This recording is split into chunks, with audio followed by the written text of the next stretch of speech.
Alta's place. In Sharon Goal, Alta told me, she blamed the cold.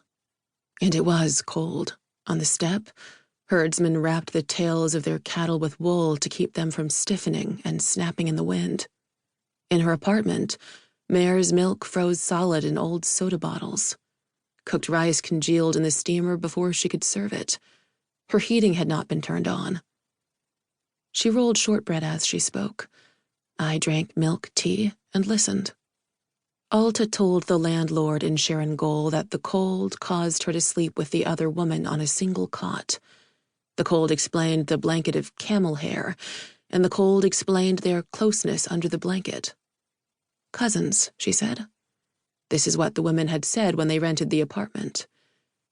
The landlord must have suspected them. Why else come for the rent at dawn and on a Saturday? Why else open the door without knocking, with one key from his ring of keys?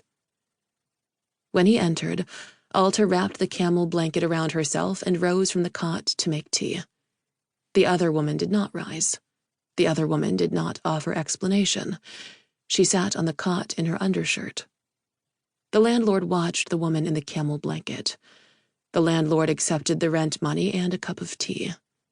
When Alta asked about the heating, he said the heaters would come on in 2 weeks, on the first day of winter, as they did every year.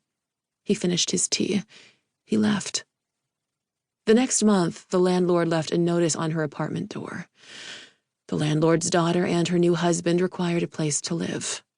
There was no longer an apartment available for the two women.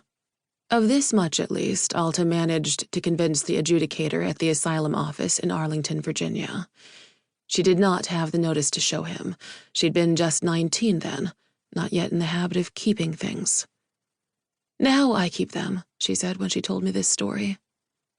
She gestured to her filing cabinet, where she kept copies of every lease, every credit card statement, every Costco receipt, and bus ticket stub. The landlord gave them time to sort their belongings to find another place, but he must have spoken about them to the woman who owned apartments in the Hedda district and the manager at the Auric complex, because when